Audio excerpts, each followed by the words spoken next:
and/or associates.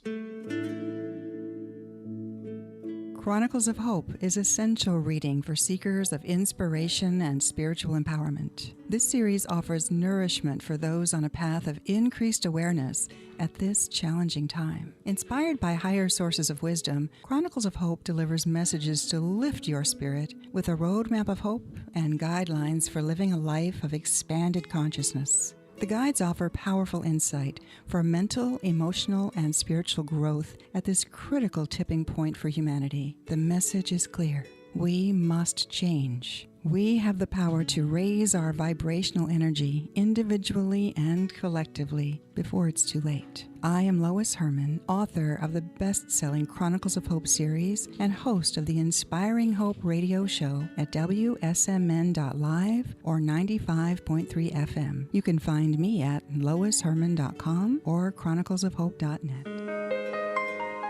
Welcome to Inspiring Hope with Lois Herman, a leading expert in professional coaching, clinical hypnosis, and energy clearing. Lois is an award-winning author of Chronicles of Hope. She has decades of experience in advanced hypnosis techniques, has conducted highly effective success coaching programs that have helped clients discover ways to achieve success, empower themselves, their families, as well as holistic practitioners to expand their practices. Get ready to be empowered with your host, Lois Herman.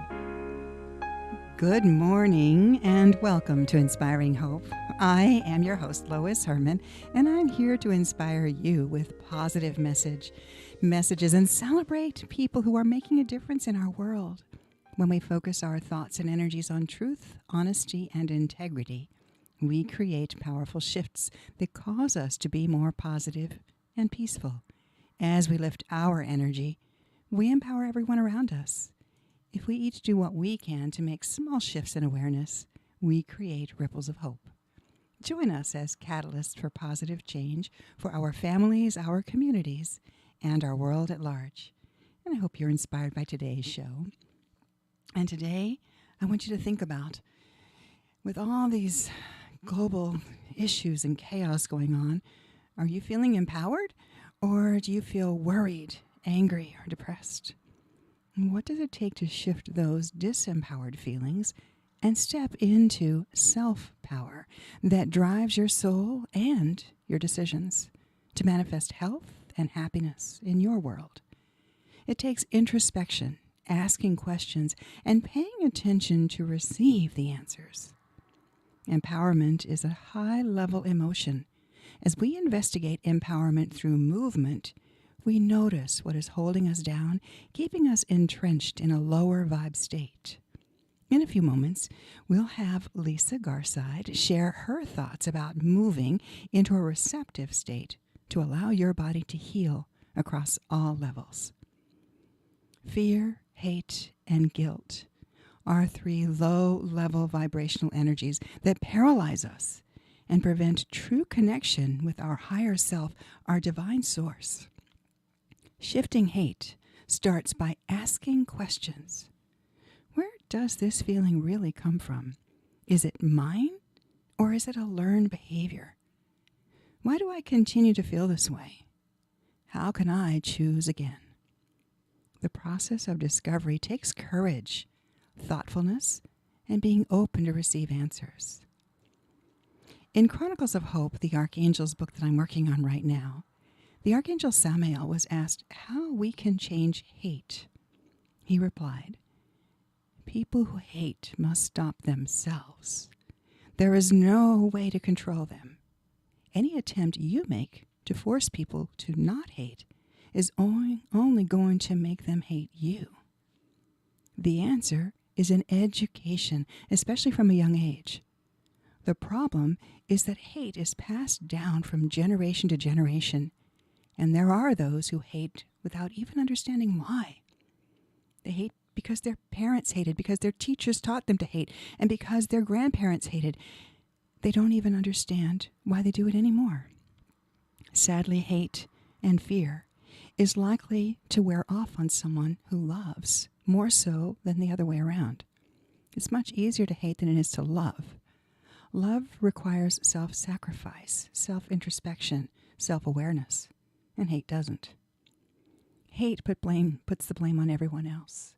We need to take personal responsibility for what we do, for our emotions, our feelings, and for what we believe. A lot of people aren't ready to accept that responsibility. It takes work to shift our programmed beliefs and stand in our own empowered self. My skills help people understand how the mental, emotional, and spiritual causes of fear and hate create disturbance in their lives. As they shift their thoughts, they improve their outcomes. My guest today, Lisa Garside, has walked a challenging path of discovery and uses her own empowerment experience to assist others on their path through movement of the physical body. She recognizes and helps people release blocks to health with her Ohana, family-centered movement that includes a variety of yoga practices for realigning mind, body, and spirit. Enjoy Lisa's favorite relaxing Sanskrit Om from Gaia.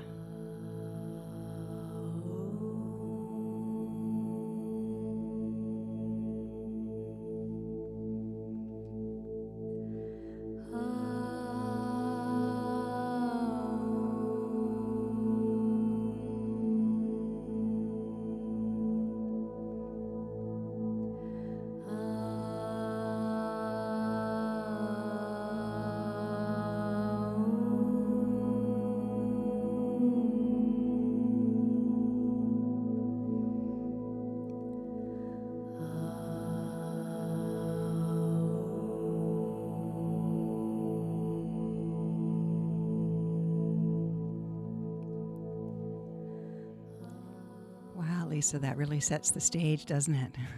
It does. She's beautiful. Oh yes, you should look her up on YouTube. She's so effortless with this, and she is beautiful. So thank you for introducing me to Gaia. Yeah, beautiful. So welcome, Lisa, and I'm just going to mention that Julie's here too. She's probably not going to say much, but you'll see Julie sitting over here, Lisa's long-term friend and companion, and just an amazing friend. So it's awesome that you're here as well, Julie. So Lisa, tell us about you. Tell us about a bit about you. So I'm Lisa Garside, and I have a yoga space in Contagious, New Hampshire. I've been teaching yoga for about 19 years, actually. I'm married, I have 3 children, but my journey is really through the yoga and how I'm able to serve and help people in this world. So I started it basically for a couple of reasons. One was I had this year of a lot of car accidents, and one of them in particular caused a lot of neurological damage, and I had a little bit of stuttering and just pain all over. So I did the route of physical therapy and, doctors, and really wasn't getting anywhere, and just kind of conceded to the fact that I would just be in pain forever. Wow. And some years later, I had children, and my son got very sick to the point where, he was meted to Boston, and we weren't sure if he was going to make it. So because of that, he was going to be on medicine that they weren't sure how it was going to react, and I may have had to quit my job to take care of him. And at the time I was working in Boston, and, I had this nice paying job that would have been a big disruption. And my mind went elsewhere where I wasn't really proud of, I'm not going to be able to stay home and take care of him, and I didn't like that. So I did look at, what could I do instead? Because I wanted to do something that was more soul enriching than something that I was doing instead, which was just it was very depleting. Mm-hmm. And I wasn't able to be with my family as much, and all for money, to have a certain lifestyle. So I decided to look at other avenues, and I got physical therapy certified. Personal trainer. Yes. Big difference. Sorry. Yeah. And then I got Reiki certified, and then I got yoga certified, and I really love the yoga. And for me, the yoga, just doing one session off the TV reduced a lot of pain. Wow. My headache went away through that one session. So I continued that route, and I just worked nights doing yoga and working in the real job and yoga, and eventually transitioned over. It was when we moved to Florida that I was able to, quit that other job and pursue yoga fully. And then I had my youngest son at the same time. So This has been quite the journey. it's been a long journey. Yeah, but a good one. A good one. A good one. Yeah. Yes. And so you ended up in Contagious. Does anybody know where that is? It's north, Contagious, New Hampshire. Yeah. northwest of Concord. So it's kind of out there in the beautiful countryside. So that story is actually interesting as well, because I hadn't really delved into the metaphysical spiritual world as much. And at that point, I had a studio in Florida, and my husband's job was we needed to come back. And it was this weird synchronicity events that, like, our house sold, and it was in the market of 2009 where people were just leaving their homes, and they were just leaving their homes. And so we were able to sell our home.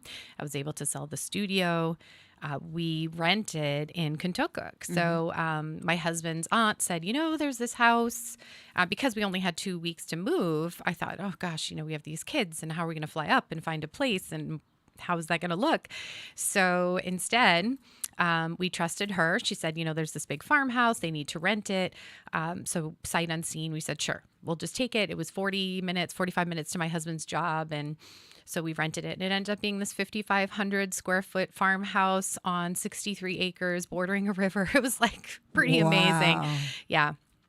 And so all of that just worked out. And that's when I realized, like, when you kind of step out of the way, things just happen for you. That's a wonderful mantra. Yeah. Is because most of the time we get in our own way because we have to do it a certain way. When we let go of that and allow the universe, we follow our heart, the guidance, which is kind of stepping off that cliff, trusting that somebody that's got a little bit more awareness is going to help us land where we're supposed to be. What a beautiful story. Yeah, and that house had a bedroom that was 600 square feet. Oh, my goodness. So my husband said, well, let's do the studio in there. It had its own bathroom. It had an entryway. So we did do the studio there. And that's why the studio started in Contagious. And then I had found other locations after we moved out of that rental home. Yeah. Oh, you're not there anymore? No. No. Oh, my goodness. Wouldn't that be amazing? Yeah, that sounds wonderful. Yeah. So, but that brought you up here? It did.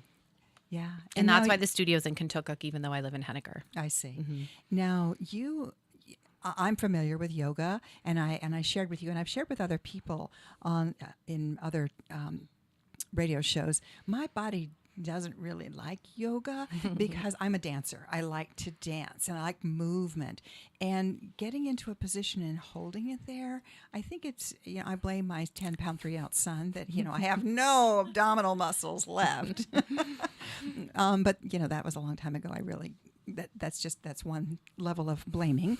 But anyway, I've never really gravitated towards the posturing of yoga. So you do some of that, of course, but you have developed a different type of yoga. Can you go into that a little bit more? Yeah, I started with most of the methods of yoga, right? So I've studied Shivananda, Iyengar, Kundalini, Ashtanga, these different forms of yoga, these methods of yoga. And, they have an ancient way of putting things together, and they're supposed to help people. And they do seem a little militant, right? Like, hold this posture, breathe, make sure you can get in there, and it has to look perfect. And I have the type of personality where I love that, and I loved that for a long time. However, all of those methods were made with the assumption that in our modern day, we live well and we move pretty well. Right. So then that we would do those methods to then harness the energy and really get at, the crown and get to enlightenment quicker. But I was finding over time that, to ask a body to just jump into a pose that asked and required a lot of joint movements over the whole body in maybe a breath or a half a breath, it just wasn't conducive, especially a lot of us are on our computers, right? So to ask somebody to be on their hands, weight bearing with all of their weight was just a lot. So I started to see over time that I needed to do something different. And, there's a lot of yoga teachers everywhere, and they can teach that. I just wanted to teach something a little differently because I want people to feel successful when they leave a class, not defeated that they can't do it. And that's what would happen with me, because as much as I don't like to admit it, there is a little competitiveness in me. And when I would see these other people doing these pretzels so beautifully, me who with an unconditioned kind of body, I'm trying to do this stuff, and then I would end up hobbling out of the room feeling exactly that, defeated, because my body did not want me to do that. And part of it was because I was not conditioned to do it. It takes a lot of repetition. It takes a lot to build up to that. So I prefer the more free-flowing movement of dance. I mean, there's so many. Go ahead. There's just so many other forms of yoga too. I mean, there's fad yoga, right? There's like No, I naked don't yoga. know. Oh, there's like, goat yoga, naked yoga. I've heard of hot yoga. Yeah, there's so many other forms that they make it fun. There could be like a dance yoga. Ooh, I would right? like that. Yes, Yeah. you would probably like that. Yeah. So it's people who've taken these methods that are very strict Right, and right. just not called them that. I see. I just called them something different. So I'm sort of doing that, but I still like to really honor the tradition Sure. of where these came from and who it came from. Right.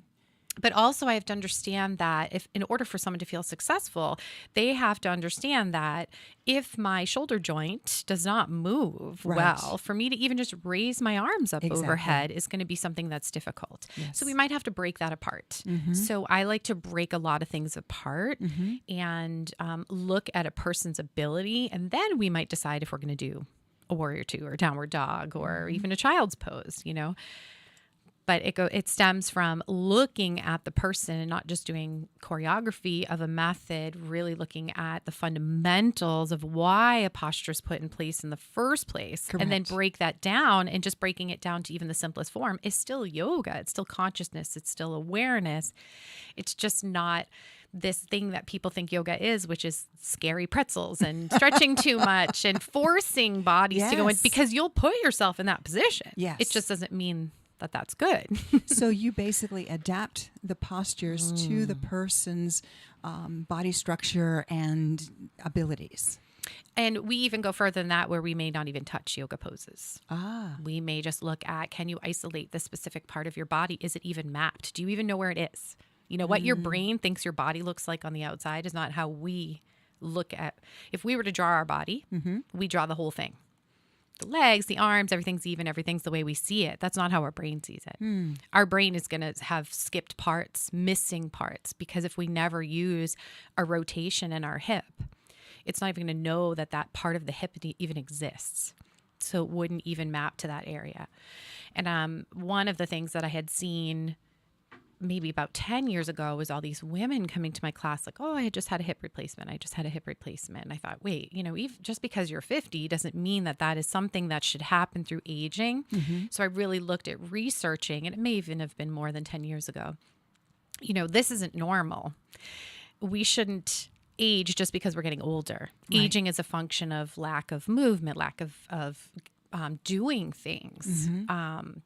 So I really looked at, okay, why is this happening? Right. And it was because joints and movements that weren't being done were not mapped in the nervous system. So because your body's trying to keep you alive, it's very smart. It wants to keep you alive. It's trying to conserve energy. Right. So if you're not using that part or spot, it's going to shut it down. It really does shut it down. And that also ties in with what I was saying about anger and hate and fear. Those energies are compressing. They make us rigid. I mean, think about when you're feeling angry, you're all tense, versus when you're feeling peaceful and loving, there's more flow to it. There's more space. That's more opening. Yeah, exactly. So a lot of people who are feeling tense and angry and anxious, I mean, how many people have anxiety, depression? Those are all compressed energy. And where do we feel it then? In our hips and our joints, because we're locked tight instead of flowing. And I can tell when a person walks in and this is something I'm trying to write an article on, but it's getting out of control because it's really long. But, over time, I've gotten to the point where I can assess a person as soon as they walk in. I know that they're not coming in 100%, or they wouldn't be coming to yoga. Right. Yeah.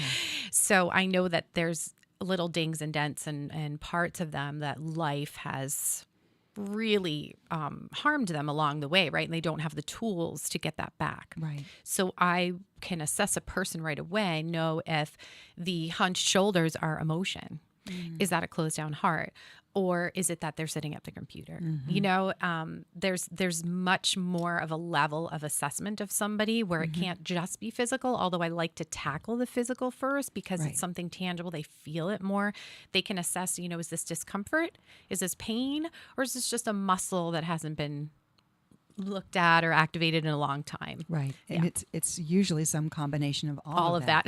Yes. And then it ties in with that whole mental emotional piece that I work with people, because when people are blocked mentally, emotionally, the last place they tend to feel it is the body. The body is the bastion of our thoughts. Thoughts create things. So when we start thinking paralyzing thoughts, we become more and more paralyzed in our physical body. So what you're doing is you're helping the body to release, and therefore it also allows the freedom of energy in our thoughts and our space as well. Absolutely. Beautiful. Beautiful. So you have some stories to share. Do I? Yeah, do you? Well, you talked about women, and you mentioned that a lot of women they tend to be blocked in the sacral area, and Yeah, so I'm finding that one of two things can happen in the body. Either there's a pain that is so significant, or they feel it as pain, right? Pain is extremely complicated. We can't ever define, they have studies of like people that have slip discs, that some have pain and some don't. Why? Right. Wouldn't they all have pain? Because pain has to go through the brain first, and it has to assess, have I seen this before? Has it been in this order? Every time I bend over in this order, I receive pain. So it's going to think every time I bend over I have to send a signal of pain because my body is unsafe. So what we're finding is a woman may have a lot of sacral issues. It may be unstable from birth. It may be the stretched ligaments from birth that then happen over a long period of time. And it's not taken care of, and there's no strength built there. From childbirth. From birthing a child. childbirth. Yes, yeah.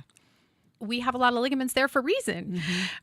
Or their bellies. I think, with society sometimes we're told to, hold it in, or don't show any belly fat, or, it's just like a societal thing. And I think we start to either have a lot of attention to that area or no attention to that area. It's like numb to us. It's like a blind spot in the brain. So sometimes when we're doing work, someone will say like, I don't want to go to that area. I may have us just put our hand on our belly and just like do some circles, or just even place your hands on your belly, something where there's an awareness there. And then emotion starts to come up. I mean, this is an area, right, that I would say belly and sacrum and lower back are just areas that maybe are a little bit of a blind spot, where if I ask them to tip their pelvis, the brain can't even bring their mind to even like, where is that even? And am I even doing the movement? Like, it's even possible to isolate that area. So I can tell that there's a lot of emotion associated with why that part doesn't work very well. And back in the matriarchal days, if you look at the old statues and images of what was considered a goddess, they're very voluptuous. They're beautiful. I look more like that. Yeah. Yes. I'm kind of really tapping into that goddess energy these days, because that is the symbol of fertility, of abundance, of motherhood, of that nurturing hug, that warm, wonderful, and all-encompassing, instead of having to be stick, bone skinny, which was our, the Twiggy generation, which is it causes a lot of self-image issues, and it's important to be healthy. It's about finding your set point and your healthy point. And my goal is for everyone to feel so strong in their body. I mean, I was talking about this just yesterday, was no one ever said like, I wish I was more weak, right? No one ever wanted that as a goal. Yes. Everyone wants to be stronger. Right. And it doesn't mean that you're picking up heavy things. It's just like, if I need to carry all of my groceries in one arm, which is I'm guilty of, right? I want to be able to do that. Can my torso right myself up?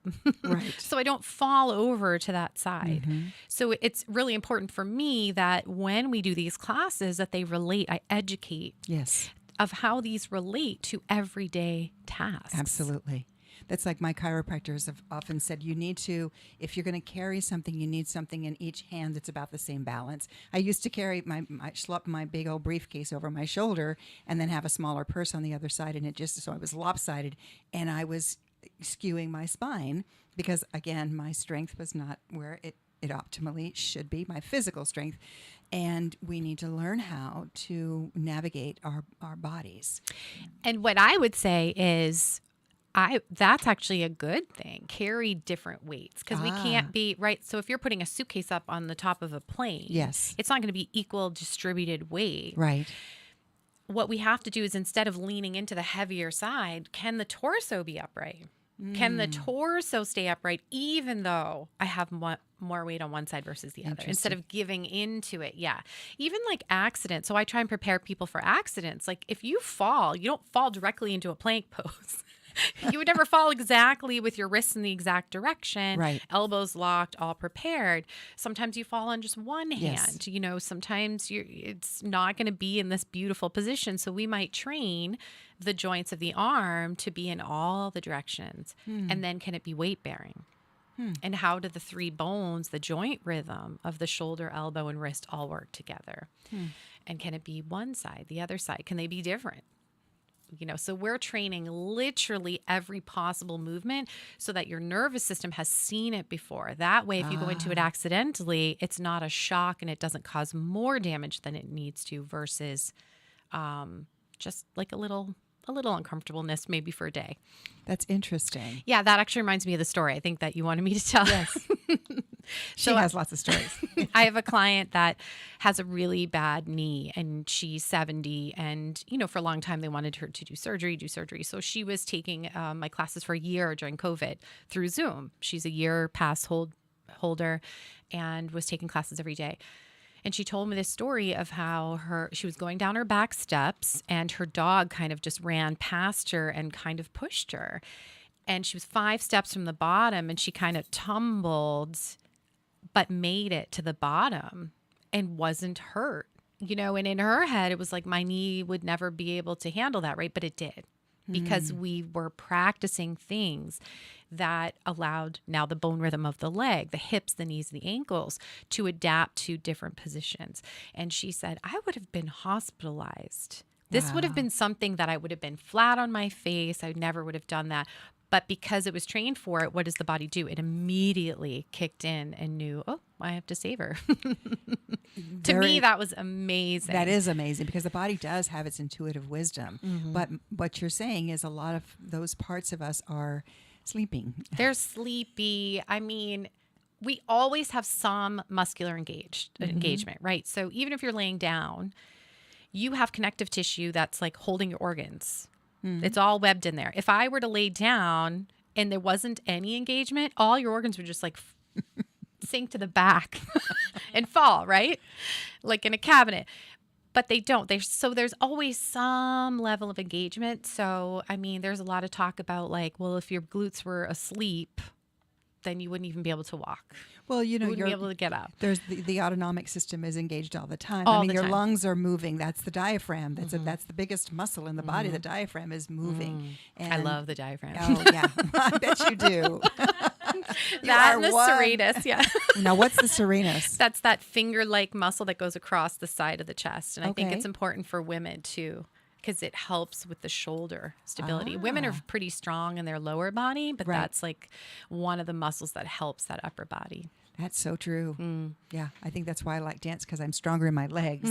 But yeah, you know, if I were to try and I can't do a push-up to save my life. I've never had upper body strength, and that's interesting. So I need to work on that muscle.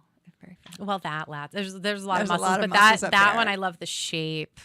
I love what it does. Yeah. But I'm nerdy like that. You know, I study anatomy a lot. Yes. Yeah. See, I've studied internal anatomy with all my background in ultrasound, so I do understand how all those organs inside are all encased in supportive structures and supportive tissue. Yes, this is true. Yeah, one of the things that I try to teach women and men, of course, is breathing, because the upper diaphragm, the respiratory diaphragm, and then the lower diaphragm, the pelvic floor, a lot of times that pelvic floor is stuck. And again, that's this whole area where we're told to hold it in, hold it up, Kegel. And if we don't breathe and there's a float of both of those going up and down as we breathe, then how can it suction the organ float? So all that connective tissue is not getting the blood flow and supply that it needs and could get adhesed. And so I'm a huge proponent of getting that moving, getting every part of the body moving. Eyes, these parts that we don't think are still muscles, but they're muscles. Yeah. That is interesting. Again, back to my ultrasound background. If anybody's ever had an ultrasound exam, every now and again they'll ask you to take in a deep breath and hold it. And what we're watching is what's happening with the organs as you breathe, as you have different postures of your breathe. We watch the kidneys move up and down through the body. All of the organs are moving with the diaphragm. Hopefully they're moving. Yeah. Hopefully, because if you're adhesed, if there are adhesions, what happens is they don't move. They're stuck because of the scarring in the intra-abdominal muscle, the tissue in there. So yes, we don't think about it, but when our lungs breathe, everything in our body is moving, and that's as it should be. But I'm still, even that, as you're saying this, I'm compartmentalizing to the abdomen, but you're talking about the eyes are moving to. I love it. I'm always learning. We do a lot where we might balance and move the eyes. So we might stand on one leg and move the eyes left and right, or up and down, or diagonal, because they are a muscle that we need to move as well. But yeah, not the eyes through breathing. I guess that wouldn't be as good of a correlation. Maybe, though, the knee you bone's could. connected to the ankle bone. We are all connected in some way. But for a woman to feel, yes, and a male, because another thing that it's not as talked about as much as men have prostate issues from 50 on, and I never knew how to help them. They were like, is there a pose that I could do? And really it's breathing, right? They have a pelvic floor as well too, and that could not be moving. It needs to have stretch and contraction, just like every other muscle. And sometimes that's held as only the upper diaphragm is moving. That's interesting, because oftentimes if you've had military training or even athletic training, what are you taught to do? Even as a ballerina, you have to have that upright posture, engage the stomach muscles, tight, and you don't breathe. Suck, stomach in, chest up. So all of that military posturing is basically antithesis to what you're saying. Absolutely. That's why you see Buddha with the belly. Right? That's why you see the fleshiness of a belly. So I'm trying to train the body so it has multiple functions. And one of them is it's going to brace when it needs to. We're not picking up refrigerators every day or trying to lift a car. If we were, we would brace. Otherwise, the abdominal system is a more reactive system. So when you're carrying those groceries, it's righting you up. Okay. We don't have to brace to grab the groceries, right? We're asking for it to just kind of react and respond to that. That's we want more of the abdominal system to do versus just always be bracing like something is going to happen, You're right, because that bracing is preparing fight or flight. Yeah. It's such an interesting thing. And I also look at, so there's the variability of the muscle triggering. Since we're talking about the pelvic floor, we wouldn't sit and hold our pelvic floor all day long. And sometimes we do. And I was doing it and I didn't even realize that that's what I was doing. I was brushing my teeth and holding my pelvic floor. And I'm thinking, I'm just standing here. Why do I even need to do that? So because we don't like the downward momentum. It's a feeling that we're not used to. We're never trained to even think that stretch should even happen down there. So even just relaxing, you're like, wait, is that even right? So we focus on the responsive muscles and that we know where they are. So you've isolated them. Then can you fire them up and trigger them when they need to be? And then you add strength on top of that. So then it's a motor neuron issue, and then you add play. So there's a play factor to it. Like, can you hold this block and move, or just do teacups with the arm holding the block? So you have low stakes. If the block falls, who cares, but there's parameters. Hold the block and move the arm as much as you can. And then it becomes play and fun. And then your neuroplasticity in the brain just becomes stronger and stronger and stronger. So you've mapped the body, you've figured out where it is, you've engaged those muscles, and then they get stronger and stronger. So it can take years. Mm-hmm. Jasmine, isn't this fascinating? Yeah, wicked cool. I love to talk about this. They're sitting here listening like I am, but I'm like, come on, you can do it too. We're all here together. And, oh my gosh, this is fascinating stuff. So fun. It is fun. And that's another big important thing is the fun. It has to be play. fun. That's one of the things that in my the guides that come through all the time, they're always saying, lighten up, you guys. You take yourself way too seriously. So I have a Course in Miracles. I've led a Course in Miracles for years, but now we have a Hope community group that meets. And I pull these little angel cards. And the other night in our group, I pulled the angel of humor. And then I looked down into the little dish, and there were 2 more angels of humor. They were the only ones on the top, just looking right at me. I'm like, triple humor. What does that mean? It means lighten up. We've got so much to be grateful for. We live in a place that we have so much to be grateful for, and we have to keep that energy up. That joy, that play, that's what counteracts the fear and the hate. And it takes a little bit more effort to counteract it, except if we learn to play. And this is a hard thing for adults to do. We lose the play over time. Yeah. We definitely forget that play is fun. I mean, a lot of yoga methods and places that you go to, it's like you walk in, it's quiet. No one's talking. Maybe they're meditating. And if you're just coming from a very stressful day, the last thing you want to talk about it. You want to get it off the chest, or you want to move, or you want to maybe move all over the studio before you sit down on your mat. And we laugh and we have fun. But it's serious enough that there, again, is a focus. There has to be just enough focus with play, right? There's always rules to play. You have to run the bases, right? You have to hit the ball. You can't, like soccer, you wouldn't use your hands.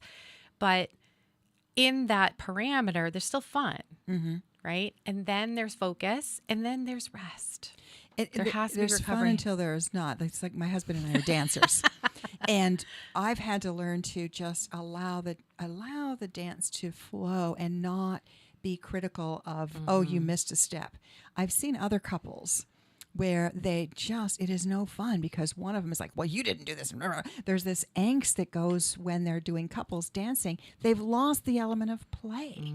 You have to absolutely look at this as it's playful. Yes, there are parameters. Yes, there are kind of rules to some of the steps, but there's also elements of spontaneous let go of the rules and just let go, which is also important. But play is such an important part. So I think that's fun because the yoga that I've taken has been quite serious. It can be very serious. And I, myself, life is hard. Life is very challenging. There's a lot that comes up with it. And we can't be that serious. We don't have to be martyrs in it. Right. And you can still work things through and laugh at the same time. Yeah. Which is why laughter is the best medicine, and smiles are contagious. I love that. They are contagious, which is part of that whole. I'm not even going to go there. Smiling is fantastic, and play. I didn't really think that my classes were this until a neurobiologist. I read this or watched a podcast that he had, and he talked about the play and the elements of it, and how there was, the elements of there's rules, there's focus, and there's rest, and that helps the connections of the brain. And I think that's why a lot of my students find so much success, even though we didn't know why. It was the factor of being able to have fun doing it. Playfulness. Wonderful. So how do you feel like that you make a difference for others? I know you've got your studio. You also do podcasting. I do. I have a podcast called Ohana Life, and I started that during COVID because, I wanted to be able to get the word out that you can take charge of yourself and your body and your health. And here were the ways. And so we had a lot of guests on there. I did 26 episodes that first year. That was, it was a lot, but it was fun. And it's really, as you know, interviewing people is just, you learn so much, and it's so interesting. And then the second season, which now we have maybe 11 episodes, I really was struggling with like, what do I want the focus to be in that next year? And this season is empowerment and education. Like, how do you know you're seeking out the right person to then do continued education to continue to empower yourself? Because so many people were changing jobs and deciding that this isn't what they love to do. So that's what this season is about. So you and Jasmine have a lot in common. We do. Jasmine runs a podcast studio company. Yeah. So we're going to have fun talking even more. We're going to talk after.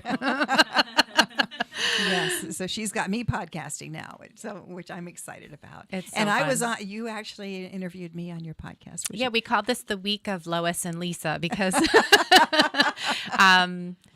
between the podcast coming out and then you had a training session and we had our meetings that we had to meet for this, plus the radio show, and plus, the Lightworkers, night. Yeah. I've seen you a lot this week. No, it's been fun. It has been really fun. And so I started an NLP training, and all three of you are in this training. And talk about synchronicities and coincidences. And there's only 6 people in the training, and yet there the three of you are, which is fabulous. And that's about learning to use our words and read body language. And it's another one of those really fun trainings. And we have to. I'm excited to be part of it. Yeah. So. Me too. Yeah. It's what have you learned so far? It's given me a lot of tools. Well, at least I like to learn different words and different ways to approach something. And there was something that just hit me in the training and us practicing on each other, in that training. And I was like, just surprised at how we could break it down and then utilize it afterwards. It was really great. Yeah, it was immediately usable. Yeah. That's one of the things I like about NLP, and everybody can use it. Right. I mean, if we're teaching the media and the politicians to use it, guess what? Yeah, I mean, it was like you were saying, you wouldn't say, don't drive fast. Right. There's children. It says slow, children.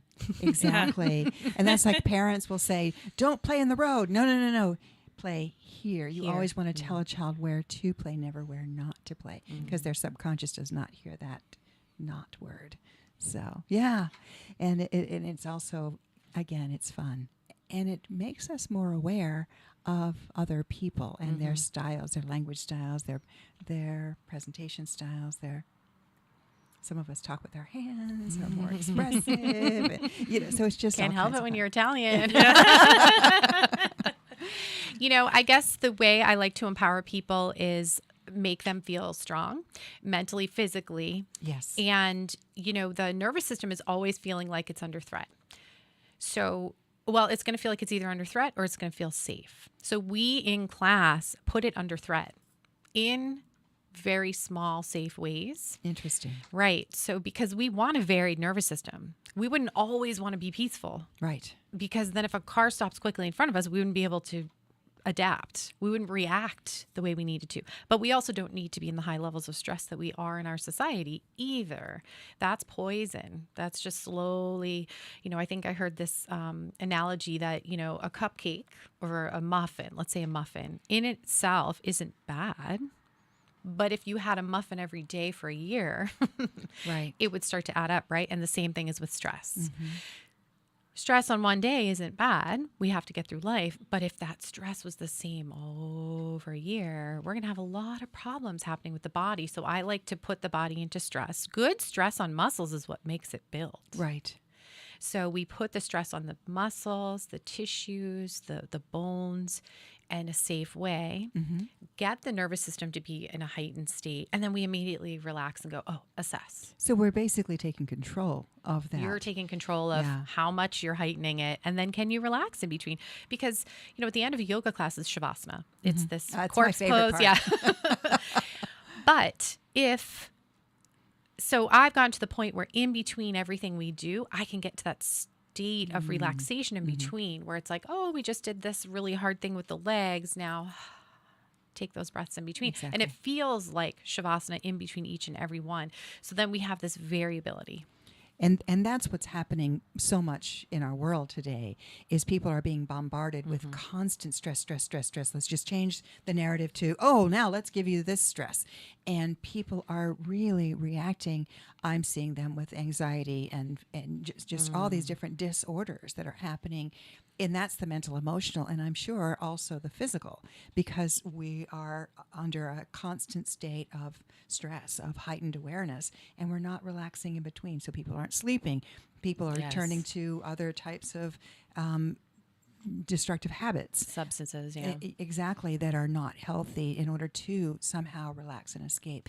So what you're teaching is how to take that charge of stress, yourself. Take charge, absolutely. That you can't always look to other people. You have to be ready. Then when they need to go to you, they go to you when they know what they're looking for. Right. Versus being lost in this mass of all the problems and not knowing. You know, I've got a lot of people lately that they said all these symptoms started 2 years ago, 2 years ago, 2 years ago.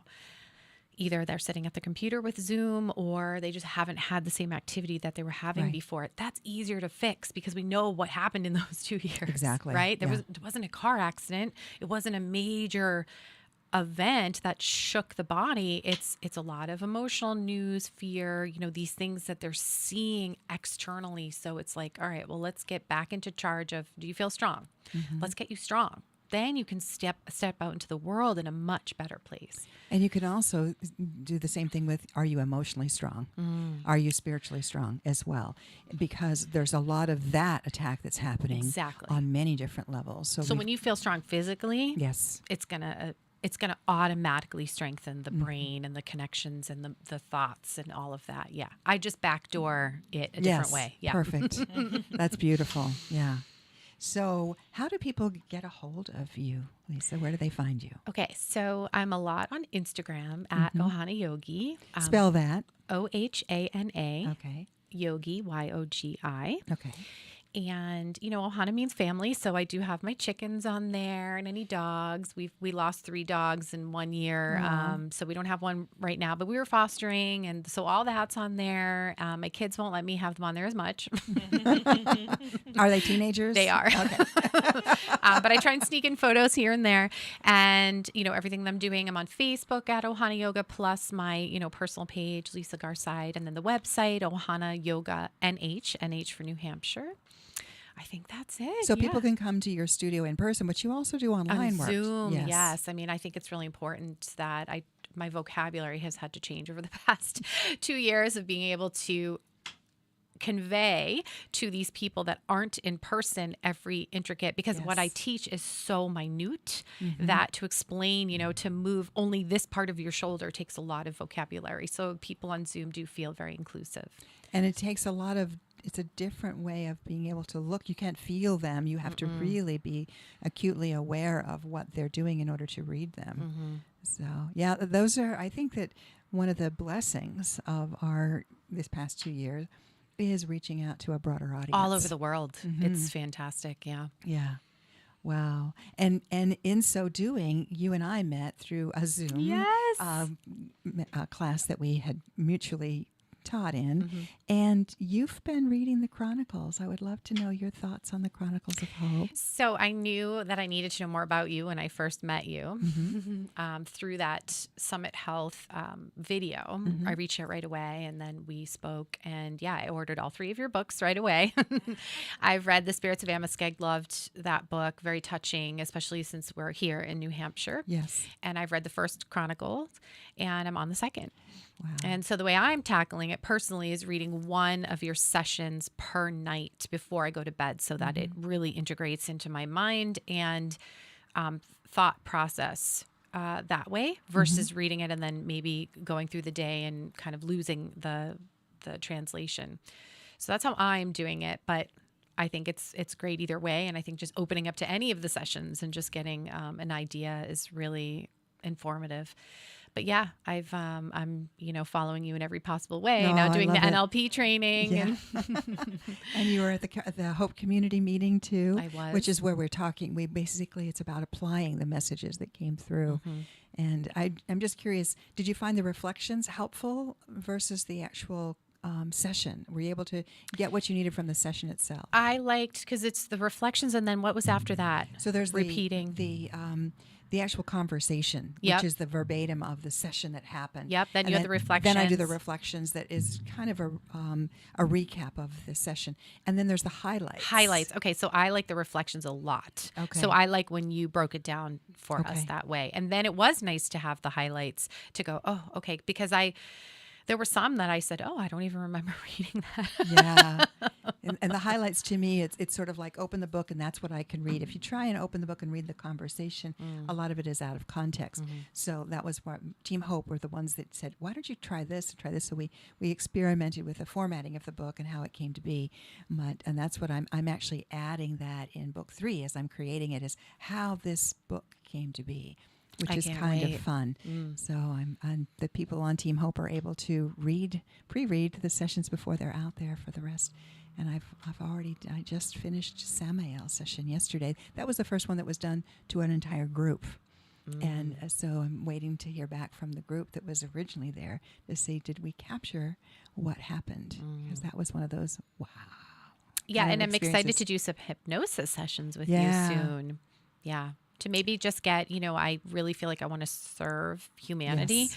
but you can help me maybe delve into more of how. Thank you. Yeah. That is really what I feel like with my hypnosis now, is helping the healers, the caregivers, to really step into their power, to remove any imprints that are holding them back, because we need you out there when everything starts to hit the fan, and it's kind of doing that now. People are going to be turning more away from a lot of the traditional medical because they've been a little bit disenfranchised, and they're going to be turning to the what I call complementary and holistic practices. And so my feeling is I have skills to help people to mentally, emotionally, and spiritually tap into their full potential, and we need all hands on deck right now. We need you, and we need people to be able to reach out to you, and I'd be honored to help you to remove any blocks to your Yeah, success. I can't wait. Yeah, well, Julie the NLP is an going to help. integral part of that too. Yeah, yeah. So, any last thoughts? We only have a few minutes left. There's our Look, we're in the city. yes, we are. How would you know, Lisa? I guess that I'm just, thrilled to do what I do. I really feel like I've finally gotten good at what I do, and I know exactly how I want to help people. And, I don't take that for granted. I've spent many years studying and trying to understand all the aspects of why someone could be unwell. I'm not a therapist, I'm not a doctor, but I can certainly help in quite important ways of looking at the many different aspects of why life is bombarding somebody. So I do it in group sessions, but I've never had the same class that I've taught twice, because Exactly. every time you go in, there's different weather outside, there's different news going on, there's a different group of people, they're coming in with different emotions, so it's always different. Yeah. And it I keeps love it. It keeps it interesting and fun, and It just keeps me on my toes and staying creative and and not getting stale in it. And I think that, if I were just teaching the warrior 2 and the up dog and the down dog and all that, I would be losing the essence of why people are there. and losing the essence of applying the This to your day-to-day day-to-day. world. Yes, yeah, and we have to apply everything in this moment in time, because this is all there is. And it's education. So I try to Absolutely. educate during Yes. so they understand why they're doing what they're doing. And how to brace themselves, because we are going through a lot of challenge right now. It's true. So, There's a lot. do you have anything to say about your friend? No, I'll just say that I'll reiterate, Lisa has an uncanny ability, and it really is uncanny to see people and determine what they need when they're in her class. I took a yoga teacher training with her, and that's what you'll see come through. And it's always healing. That's that intuitiveness in her. So maybe in a past life, she was a fabulous yogini. They're going to say fat. I'm like, well, yes. No, fabulous. Thank you so much. Until next week, everyone, look up, stay positive, and be the light in someone's day.